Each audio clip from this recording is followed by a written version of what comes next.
Well, all of you out there working for a living, define living. Getting home after working 20 hours a day. Probably don't see your wife because she's got 2 or 3 jobs. Your kids are being managed and taken care of by the daycare centers, the pre-K, pre-K. You're so tired from working, you can't do anything, can't think, can't revolt. Best you can do is go grab some poison out of the refrigerator and sit down and watch the opiate of the masses. I don't think that's what the Founding Fathers envisioned for you in life, but who am I to rain on your parade or piss in your cornflakes? Who am I to crash your illusions? Who am I to de-illusion you, not disillusion? That disillusion means you'll have no hope, you've given up.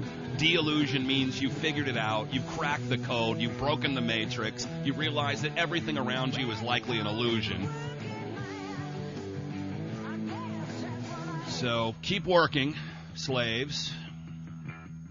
Phillip doesn't know that we refer to ourselves as slaves here at Gitmo Nation. It's called sarcasm, and we're not trying to talk down to anyone here.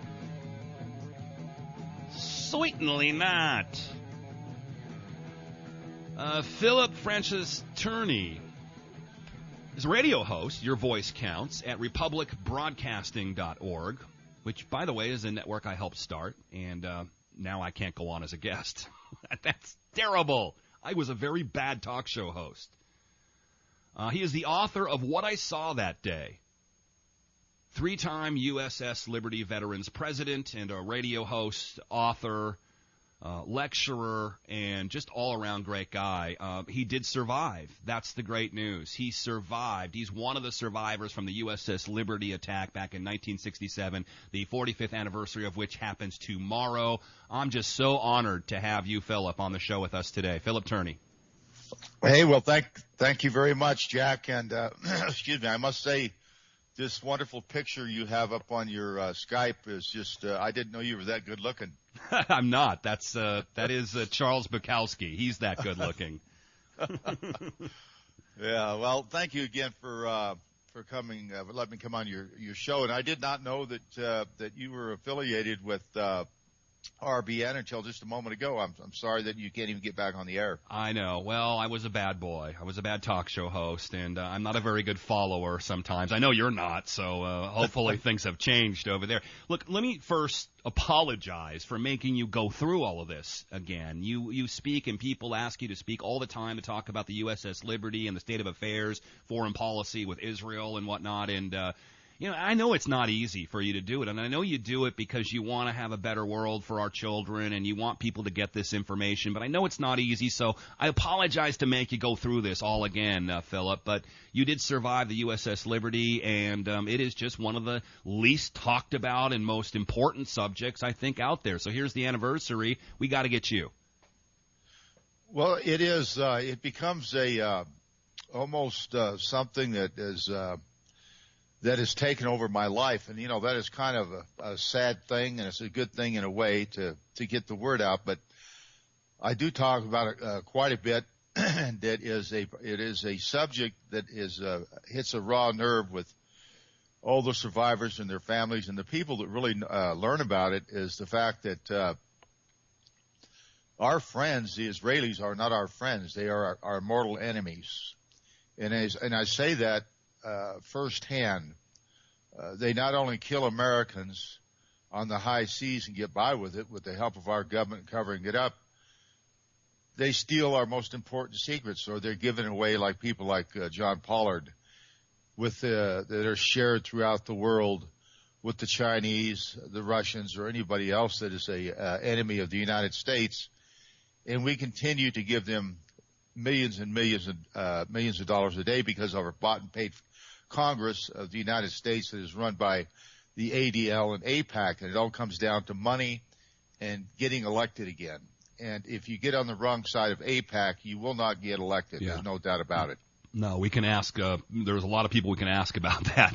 They know the wrath of AIPAC, and it's very difficult. And And this is what we saw in the last election in 2008. All the presidential candidates, Hillary Clinton, Hitlery as we call her, cousin Barry Obama, John McCain, going to AIPAC. And, by the way, we just mentioned the Clinton Global Initiative, going there to kind of get instructions about what to do.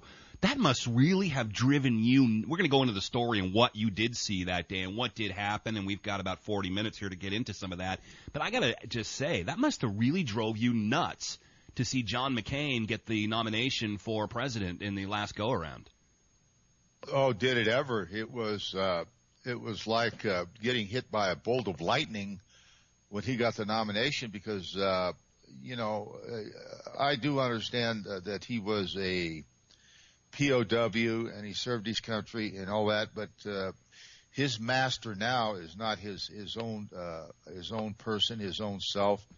His master is the state of Israel, and that's just a fact, folks. I'm not trying to run the guy. Well, just down, listen to him. Just listen to him. And by the way, Phil, when we're talking about Israel, we're not talking about the people of Israel, the citizens of Israel, many of whom probably sympathize with what we're going to say today. We're talking about the establishment, the Zionist establishment of Israel, who, like any corporation or any company, look at the bottom line and self-preservation above everything else. And let's remember what the Mossad says: by deception we will do war. These are the things we found out. But the reason McCain, he's a mafiosa, he's a sellout. All these guys fall over themselves to talk about how much they love Israel. That's usually what we get in the general debates and campaign, what I'm going to see this time around. I love Israel more. No, I love them more. I'll kill more people for Israel. I'll kill more people for Israel. And that's what we're going to hear in the debates. But it's because his father, Admiral John S. McCain, helped President Lyndon Johnson deceive the Americans about the USS Liberty incident, in a sense, starting the cover-up, which exists now for 45 years. So it's John McCain's father who is responsible for covering up the incident in which you were involved, where Israel tried to kill you. Absolutely. They did murder 34 of my shipmates and wounded 174 others, including myself, and destroyed a $40 million ship. And John McCain Jr., he was the Supreme Commander, United States Forces Europe. He was a 4-star admiral. He knew about the attack, and it was covered up within 7 days. He signed off on it. It went to the White House. Case closed. Mistaken identity, and that's the way it is right now. From all presidents, all Congresses, all senators, to this very moment, are afraid to get off that tight little wire they walk for fear of being voted out of office or having AIPAC support another candidate. Because once you get in a position of power, they want to keep that power. They say, one term and I'm gone. Well, I've seen a lot of them say that, and they're still there. So the influence of AIPAC, the people that keep them there, and let's not forget, a lot of these people have dirt on them, and Israel's got the dirt on them, and they don't want to come out and say anything, or they'll end up in prison.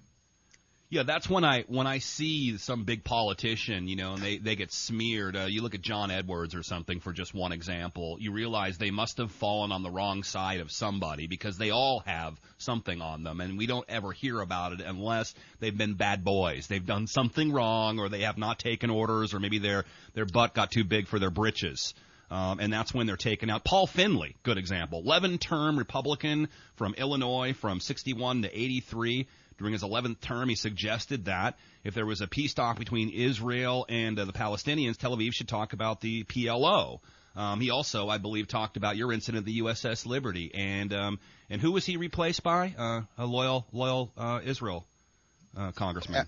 Absolutely. The same thing happened to Pete McCluskey of California. They run him out of office for doing the same thing. James Trafficant, another one. Absolutely. And then they put him in the slammer on false charges. Well, whether they were false charges or not, I mean, they all do it, but they certainly wouldn't have charged him and prosecuted him and thrown the book and rigged the trial if they weren't upset with what he was saying. And we heard it as soon as he got out, started talking about AIPAC again. So you can't shut him up. No, you can't. Well, he's all over the place. He's on American Free Press. He writes a lot in there and things like that. And he's trying to get back on his feet and do the right thing. But I met him several times, and he did get on the floor of the Congress and make several remarks about the USS Liberty. It should be investigated, and they wanted to censor him for that. Can you believe that? To investigate a ship that had been attacked by a foreign government that committed war crimes against American citizens, and they want to censor him for it? It's just unbelievable. Well, Phillip, he also said, and I want people to go look this up. I posted it on my website, so I'm sure you can, go through our search engine at deadlinelive.info and find it. He also said that this country has been bankrupt for a very long time, and that the word democracy itself should be looked at with disdain, because it is code for a complete takeover of our country. We are indebted, we have been bankrupt, and therefore we are following orders of the people that are loaning us this money. I think most people are waking up to that. I'm getting ahead of myself. I always do this, Phillip. Phillip Tourney is with us. His book is What I Saw That Day. He's a 3-time USS Liberty Veterans President. Boy, I got sick the other day. I saw a guy stand up to McCain during Memorial Day. Maybe this wasn't the time and the place to do it. I don't know, but, take those opportunities. I'm all for it. And he yelled out about the cover-up of John McCain's father, the USS Liberty, and he was immediately ushered out by McCain's thugs. And then the next night, or that night, on the Sean Hannity show, he was called un-American, a leftist, for doing something like this. So people understand what we're talking about. Can you take us back to 1967? You're aboard the USS Liberty. You're in international waters outside of Egypt and Israel. What were you doing there? And then take us through the attack, and I'll just sit back and let you talk, Phillip. Oh, okay, well, first of all, I want to say that the gentleman that did that was James Morris, a good friend of mine, and he was there on behalf of the USS Liberty veterans, and I was on the phone with him when he was yelling at McCain, and all he asked him was, remember the USS Liberty? How come your father covered this up? And then McCain calls the guy a jerk. The guy is not a jerk. He's a true American patriot for doing this. And by the way, that was a campaign rally for Romney. So on Memorial Day, if anything was out of order, them having a campaign rally on Memorial Day certainly wasn't the place. And James had every right, using his First Amendment rights, to go in there and yell this to the guy. We're remembering your dead shipmates. We're memorializing your dead shipmates from the USS Liberty. That is part of it. Absolutely, and they didn't like it. And the only thing he could come up with was this jerk, and he called me a jerk as well as my dead shipmates, because USS Liberty scares him to death. But let's go back to 1967. June 8, 1967, we got on station about 0600, but that'd be 6 o'clock in the morning. And we were there, I don't know, probably 10 minutes, 15 minutes. We started getting recon aircraft looking at our ship. And these aircraft were very slow. There was a small boxcar plane. There was a couple Cessnas, another plane, but they all had the Star of David on them.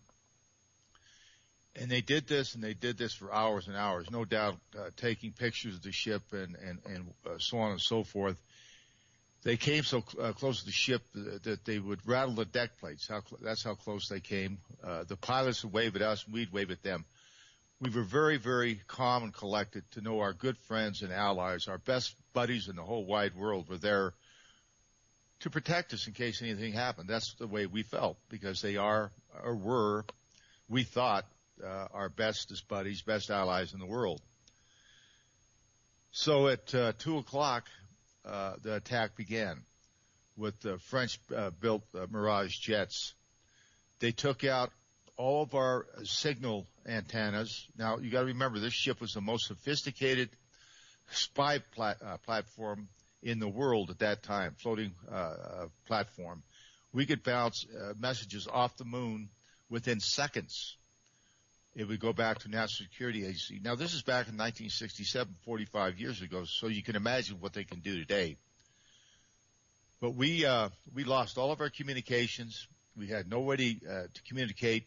They took out our only means of defending ourselves, which was only .450 caliber machine guns, which was meant for repel boarders only. That's just keeping people off the ship trying to come on, if they were in a raft or whatever. That's all they were good for.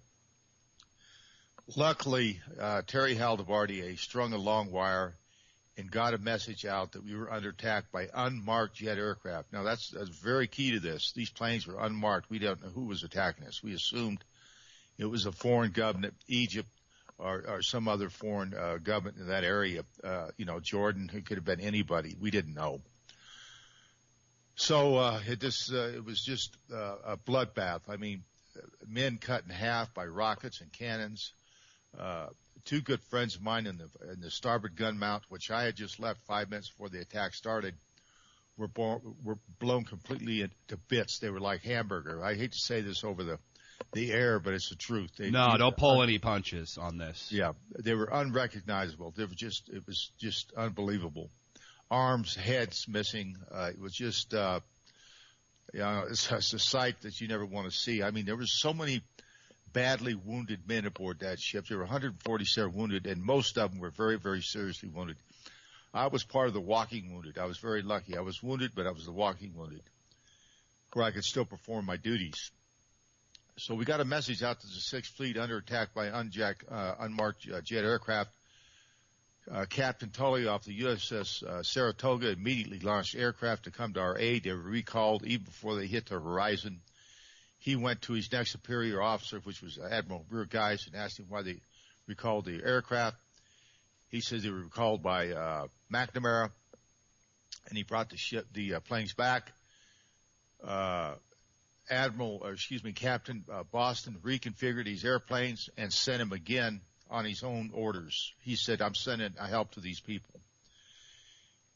And then recalled them again. This time Johnson got in line. He says, I don't give a GD if every sailor on that ship dies. We're not going to embarrass our friends, Israel. Now, we didn't know who was attacking us.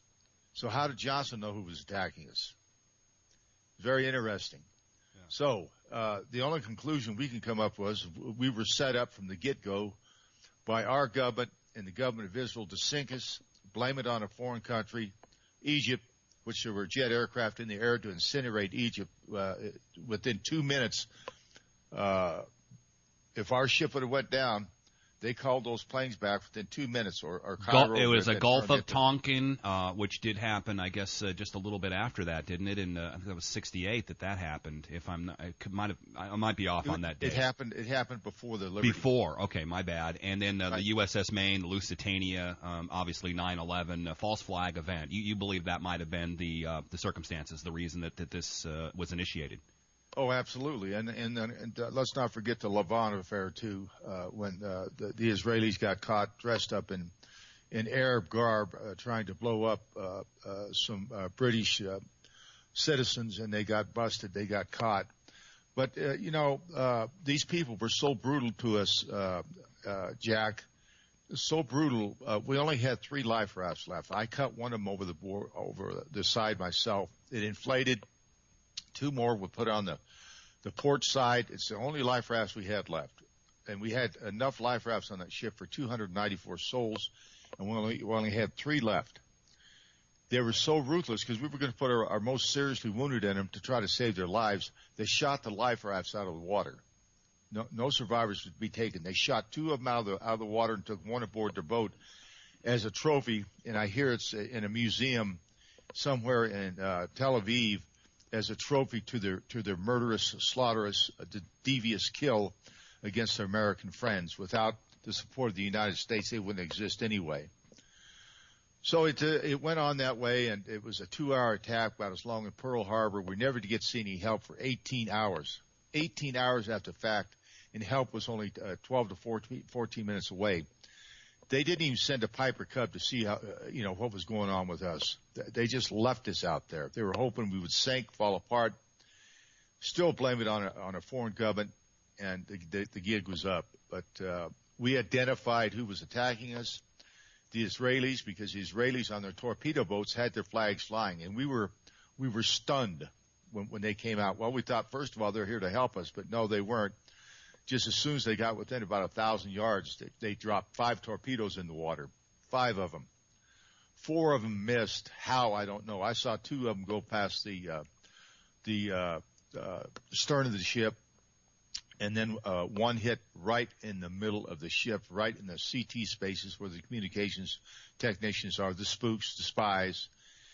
instantly blown to bits 25 Americans, Marines, sailors, and one civilian from the National Security Agency, Alan Blue.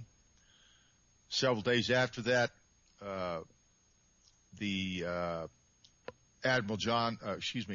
Isaac Kidd came aboard with Ward Boston, a captain, his legal counsel. They talked to all the survivors, told us never to say anything, shut up, or we would end up in prison or worse, and we all knew what worse meant.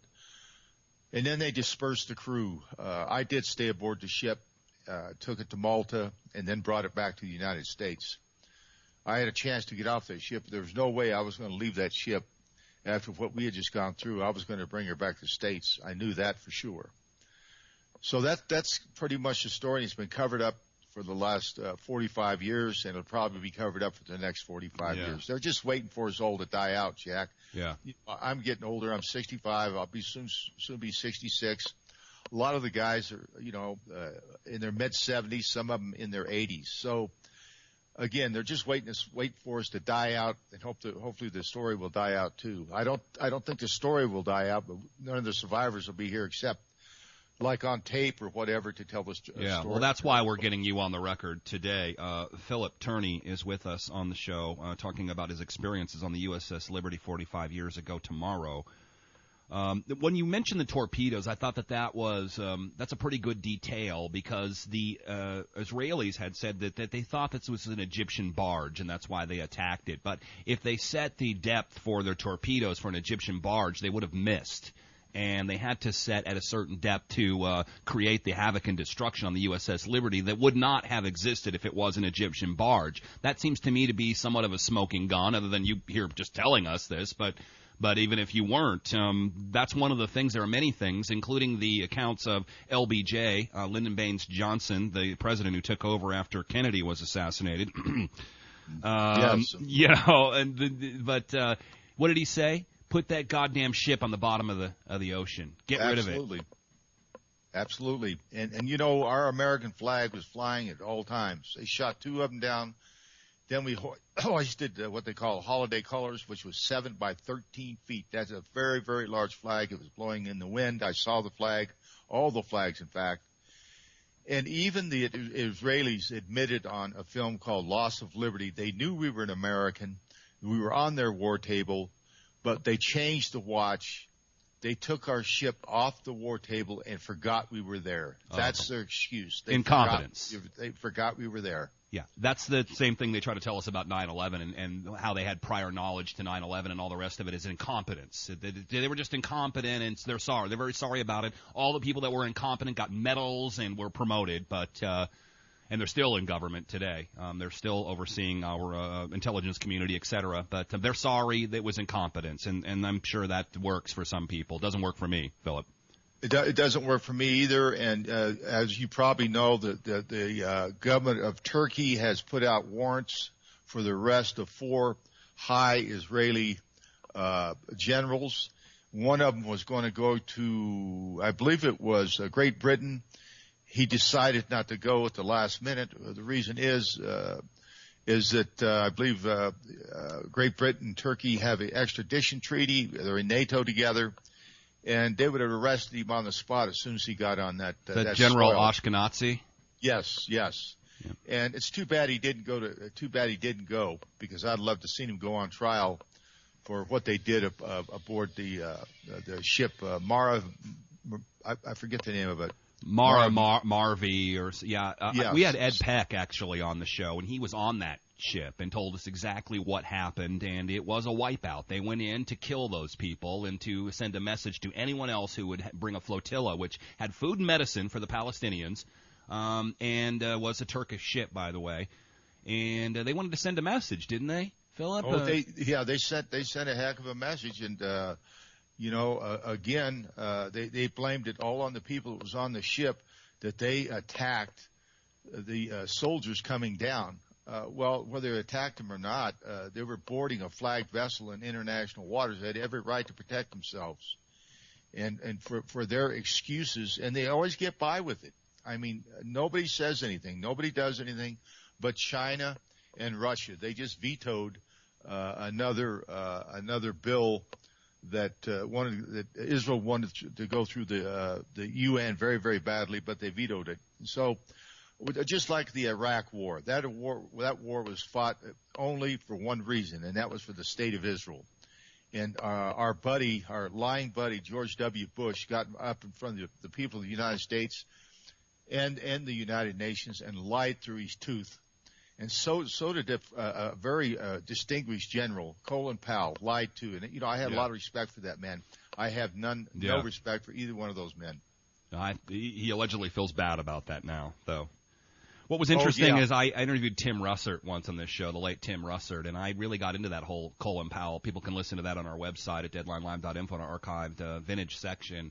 And I asked him about that. I'm like, well, you didn't stop him. Nobody got up and tried to pick apart this argument that there were mobile biological labs moving through Iraq, and therefore we had to stop them immediately. You remember the presentation. A lot of people do at the United Nations, and he says, well, he did get him after the fact. And then I went back to what was interesting. I went back to Hunter S. Thompson. You remember the writer, Hunter S. Thompson? Yes. And he was on before the actual attack, and he said he laid out exactly what ended up happening, that we would be there, it would be a quagmire, that everything that ended up happening in Iraq, Hunter S. Thompson said before we actually even went. And so I had to ask Tim Russert, how is it that Hunter S. Thompson knew? How is it that I knew what was going to happen before we went into Iraq? They weren't going to throw roses at our feet. It wasn't going to pay for itself. It wasn't going to be this wonderful jewel of liberty and democracy and all the rest of it. And you didn't know with all your contacts, and Colin Powell didn't know. How is it that Hunter S. Thompson and I knew and you didn't? And he had almost nothing to say. Then I brought up 9/11 and he hung up on me. He had phone problems and stuff. Couldn't finish the interview with us. And well, now he's gone. What about this? Phillip Tourney is with us today on the show, and your book can be found anywhere, I assume, right? Do you want to send people directly to a website or to a specific site to get the book? It is What I Saw That Day. Yeah, I do. Thank you. I appreciate that, Jack. Now, this is the third edition. This is the newest copy, and it's the best one, I think, because I've done some additions to it, added a lot of pictures. And what you have to do is just call toll-free 888-698-8706, 888-698-8706. Mention that you heard about this book on the Jack Blood Show, and you'll get a discount. Cool. I guarantee it. And, folks, it is a very, very detailed, but it's a very, very easy read. I've been told this by many people, and I just got a book review by Glad Otzman. I don't know if you've heard of him or not. He's the author of The Wandering Who and several other books, and he's a famous jazz musician in Great Britain, and he's also a Jew. But he left Israel because he didn't like the apartheid state and the Zionist agenda. A brave man, talks about a lot, and he's very, very, very pro-Palestinian. So there are some very intellectual type of people out there, Jews as well, that understand what's going on in Israel is not what's supposed to go on to human beings. They're not supposed to cage 101,700,000 people in an open air concentration camp. Very hypocritical, isn't it? I want to get into that a little bit more. Also, I want to say Jeff Gates, who also writes for Veterans Today. I know you write for that site as well. He'll be on our show tomorrow. We'll get into a lot more of the details on some of this. Ernie Gallo couldn't make it, one of your shipmates there, and he apologized. But really, I think he was real happy that we're having you on as well. So there's a lot of guys still around telling this story. As of now, we need to get this all on the record. I have to ask you, you mentioned that you thought this might have been a false flag, to blame this on Egypt, to continue this land grab that was this 6-day war. I've also heard that because you guys were an intelligence ship that you had, speaking of concentration camps and hypocrisy in Palestine on the West Bank, you also might have had evidence of Egyptian genocide, an Egyptian Holocaust at the hands of the Israelis, and that they didn't want anyone else to see that, lest they might not be as sympathetic to their cause. Well, I believe you're talking about the Egyptians that were executed, shot in the back of the head. Is that correct? That's what I'm getting to, yes. Right, yes. And I do believe we had information about that. Now, I wasn't a communication technician, but the word has gotten out from a few different people that Well, that did happen. That did happen, and you guys had the most adept intelligence, surveillance, spying equipment on that ship that you can have. So if you were pointed in that direction, you would have gotten it, and they would have not wanted that to get out. Oh, absolutely. And we had a dish on the front of the ship.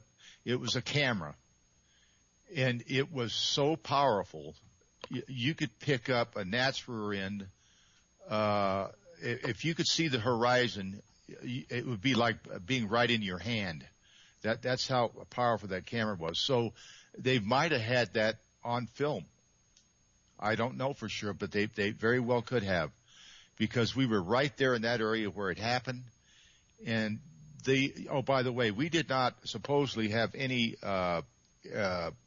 linguists that were on board, except they were all supposed to be Arab linguists. There were no Hebrew linguists aboard the ship that I know of. So the excuse that Israel was giving that, hey, we were giving secrets away to the Egyptian, is just a falsehood, is a lie, as everything else. If they open their mouth, they're lying about everything.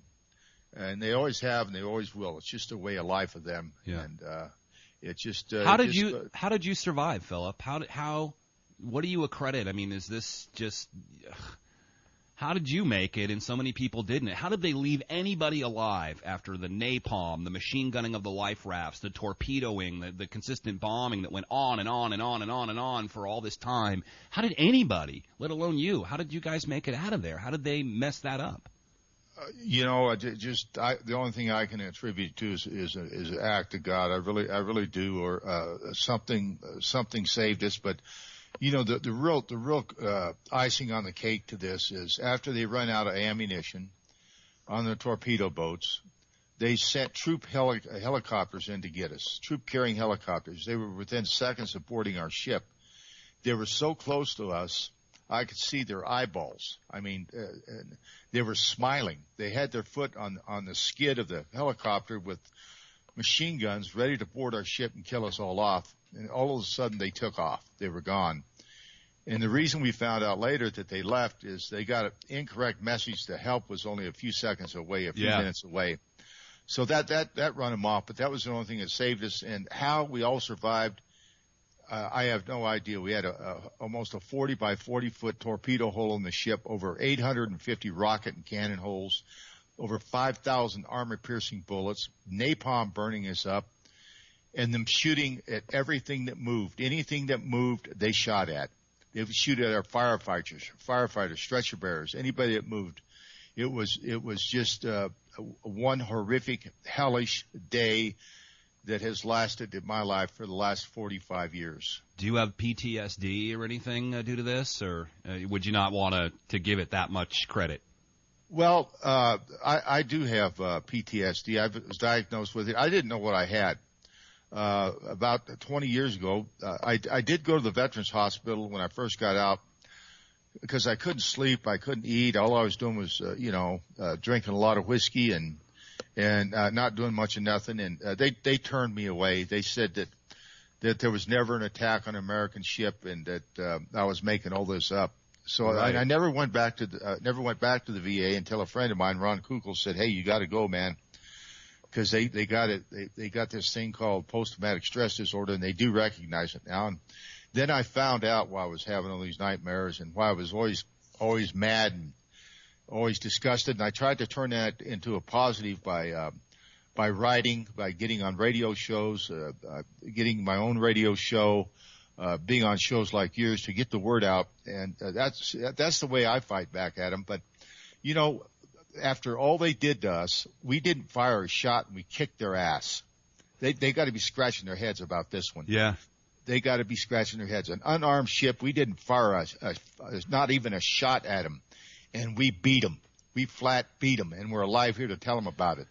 So the will to live, U.S. engineering, and the indomitable spirit of the American warrior, I guess you can say that, and they couldn't snuff you out as long as they had to do it, and this blew up in their faces, technically, but you can just see, I mean, how how much the media is controlled, how much history is controlled, how much our politicians are controlled if none of this really ever got out into the mainstream. I'm sure people would listen to this for the first time and go, these guys are a bunch of Jew haters, and they're just making all this up. But the evidence is empirical, and you're not the only one. There are many people, including, I think, Ward Boston, who came out and are openly talking about this, and guys like Paul Finley who talked about it and disappeared. Ron Kukl, by the way, isn't he the guy from Born on the 4th of July? No, Ron Kukl he was a shipmate of mine aboard the USS Liberty. He was a first-class communications technician, and his job was body identification and recovery, and that was not any fun, believe me. And I must tell you, Jack, the smell of death. Now, it took us almost 8 days to get to Malta, and those bodies were in hot seawater mixed with fuel oil. The stench was unbelievable, and the stench stayed with that ship as long as I was aboard it, and I got off of it in mid-December 1967, and it was scrapped a few months after that. But the stench was always there. You couldn't even eat aboard that ship. It stunk so bad. It was just brought back so many bad memories, and I still smell it to this day. So it was just a rough deal. And then to be treated like we were the bad guys, for saving our ship and doing our duty and doing what our government had told us to do, protect and honor the Constitution of the United States, which none of these fools know a thing about. It is just unbelievable. And, you talk about the mainstream media. The mainstream media is your shows like mine and others and Mike Rivero's and the people will get out of the truth. Now, the mainstream media is bought and paid for and owned by the ADL, the Jewish mafia, the people in Israel, and they walk a tight line, or you don't get on their programs.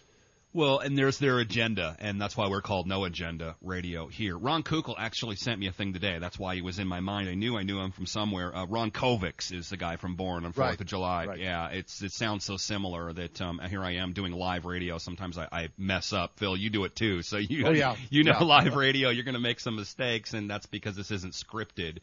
That's the important thing here. You know what's interesting is that 1 year to the day, I don't know if you want to talk about what the real aims of the Six-Day War was. I know we're going to do that with Jeff Gates tomorrow. But 1 year to the day that the Six-Day War started, RFK was assassinated. Do you think that was there was some kind of a message in that? Do you think that, because I know that JFK had not wanted Israel to get nukes. We just found out today they're going cruise missile nuclear submarines with the help of Germany's technology. And, well, that's life in the big city, I guess. But, RFK, was there something? I mean, we think that there was something to JFK because we look into and we see Permindex and we see Mossad fingerprints, at least partially, on the JFK assassination. But what about RFK? It was just admitted there was a second shooter to eyewitnesses. This case is beginning to open back up. Then just as that happens, RFK Jr.'s wife allegedly hangs herself. So there is something really fishy going on there. But 1 year to the day, RFK is assassinated in front of the world. Was that connected in any way to either the USS Liberty or the Six-Day War, in your opinion, or Israel at all? I think they all go hand in hand, Jack. I mean, here you got RFK that is supposedly assassinated by a Palestinian, Sirhan.